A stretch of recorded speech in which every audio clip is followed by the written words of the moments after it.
환생은 참인가? 1. 궁극적인 의미에서 환생은 불가능하다. 과거도 미래도 없으며 몸속으로 태어난다는 아이디어는 한 번 태어나든 여러 번 태어나든 아무런 의미도 없다. 그러니 환생은 그 어떤 진정한 의미에서도 참일 수 없다. 우리의 유일한 질문은 이 개념이 도움이 되는가가 되어야 한다. 그것은 당연히 이 개념이 무엇을 위해 사용되는지에 달려 있다. 환생이라는 개념이 생명의 영원한 본성에 대한 인식을 강화하기 위해 사용된다면 그것은 정령 도움이 된다.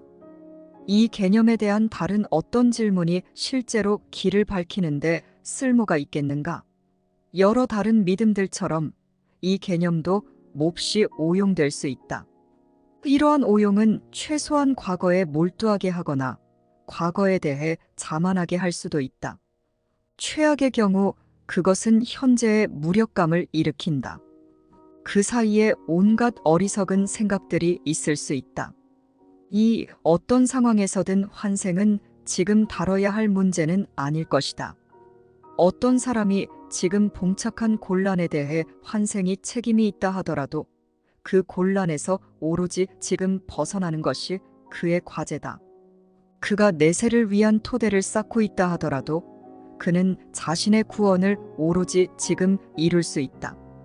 어떤 사람에게는 환생 개념이 위안이 될 수 있고 만약 이 개념이 그에게 용기를 북돋아준다면 그 가치는 자명하다.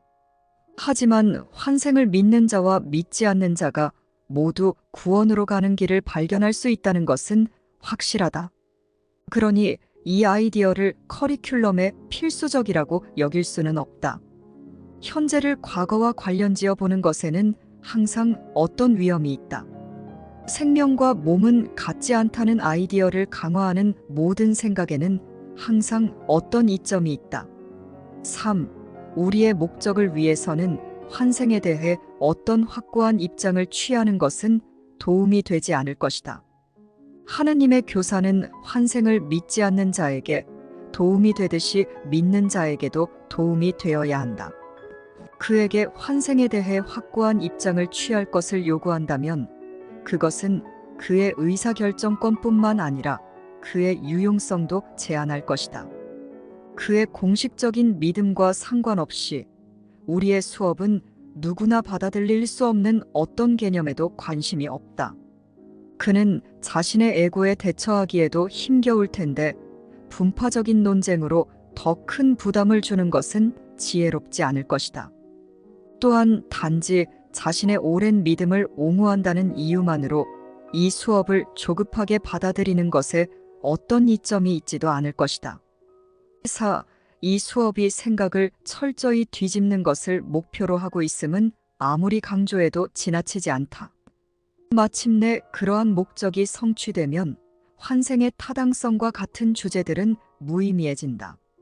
그때까지는 그러한 주제들은 단지 논란만 일으키기 십상이다. 따라서 하느님의 교사는 이러한 모든 질문에서 물러나 있는 것이 현명하다. 그것들 말고도 가르치고 배울 것이 많기 때문이다. 이론적인 주제들은 단지 시간을 정해진 목적에서 빼내서 허비할 뿐이다. 하느님의 교사는 이를 가르치고 배워야 한다. 어떤 개념이나 믿음에 도움이 될 측면이 있다면 그는 그것에 대해 듣게 될 것이다. 그는 또한 그것을 어떻게 사용할지에 대해서도 듣게 될 것이다. 그가 무엇을 더 알아야 하겠는가? 5. 이것은 하느님의 교사 자신이 환생을 믿어서는 안 된다거나 환생을 믿는 사람들과 그에 대해 토론하지 말아야 한다는 것을 의미하는가?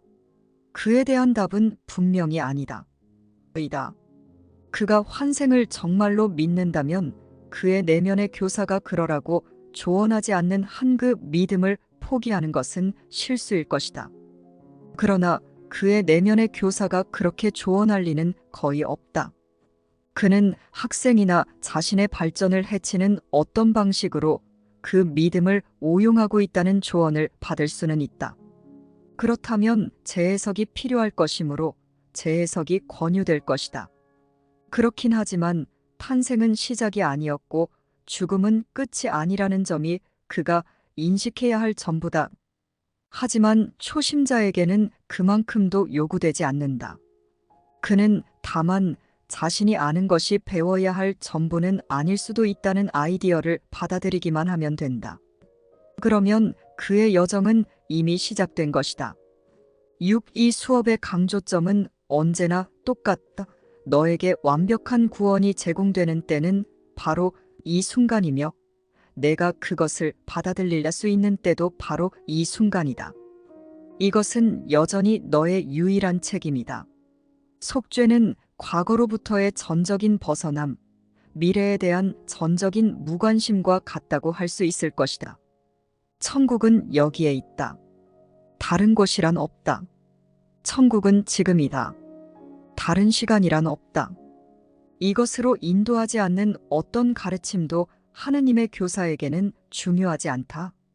제대로 해석된다면 모든 믿음은 이것을 가리킬 것이다.